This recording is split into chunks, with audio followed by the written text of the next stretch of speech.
Bill लेकर के आ रही है। भारतीय जनता पार्टी का इतिहास जिस तरह के फैसले लिए अगर हम देखें, उससे कहीं न कहीं जो परिणाम भारतीय जनता पार्टी चाहती थी वो नहीं आए। भारतीय जनता पार्टी का हर फैसला वोट के लिए, अपने लोगों को खुश करने के लिए। ये वक्फ बिल के खिलाफ समाजवादी पार्टी है, पहले भी थी, आगे भी रहेगी। जिस तरह के संशोधन भारतीय जनता पार्टी कर रही है, वो पूरा कंट्रोल अपने पास चाहते हैं। जो एडमिनिस्ट्रेटिव पावर है वो पूरा का पूरा अपने पास रखना चाहते हैं। इस देश ने वो समय भी देखा है कि जिस समय एडमिनिस्ट्रेटिव गलत फैसले की वजह से भारत की जो संस्कृति रही, भाईचारा रहा, उसके खिलाफ खाई पैदा की है। और अगर हम इनका जो फैसले लिए अगर पलट करके देखें, एंग्लो इंडियन बिल जिसमें कि सदस्य एक बनता था, चुन करके आता, वो अपॉइंट होता था, वो बिल ले लिया वापस, वो आरक्षण छीन लिया। आरक्षण एंग्लो इंडियन का छीना। नोटबंदी से रुपया छीना, लेकिन भ्रष्टाचार बढ़ गया, रुपए आज भी निकल रहे हैं। जीएसटी कानून लाए, उधर व्यापारियों का सब कुछ छिन गया।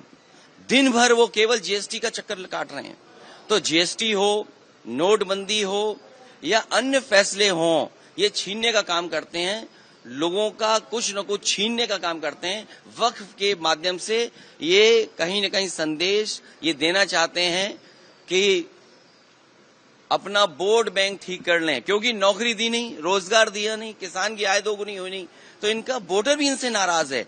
देखिए, जिस वोटर को ये तुष्टीकरण कहते थे, हम लोग तुष्टीकरण कर रहे हैं, क्या ये तुष्टीकरण नहीं दे रहे हैं, कर रहे हैं किट बांट करके। अभी ईद पर जो किट दी है, क्या ये तुष्टीकरण में नहीं आएगा?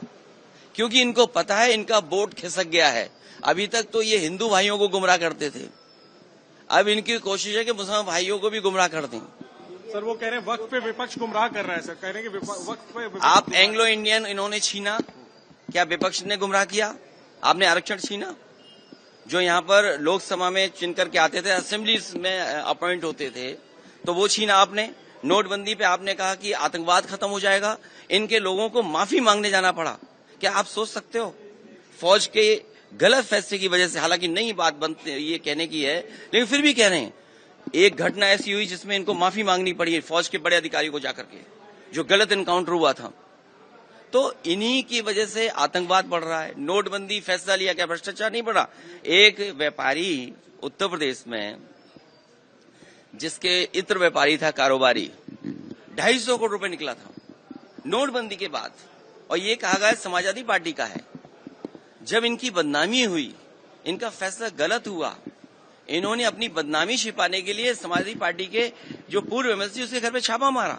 तो जीएसटी सरलीकरण कह रहे थे, इसी लोकसभा में आजादी की तरह जश्न मना था जीएसटी का। जीएसटी से क्या व्यापारी संतुष्ट है? जीएसटी से करप्शन बढ़ा, महंगाई बढ़ी और व्यापारी के सामने संकट पैदा हो गया।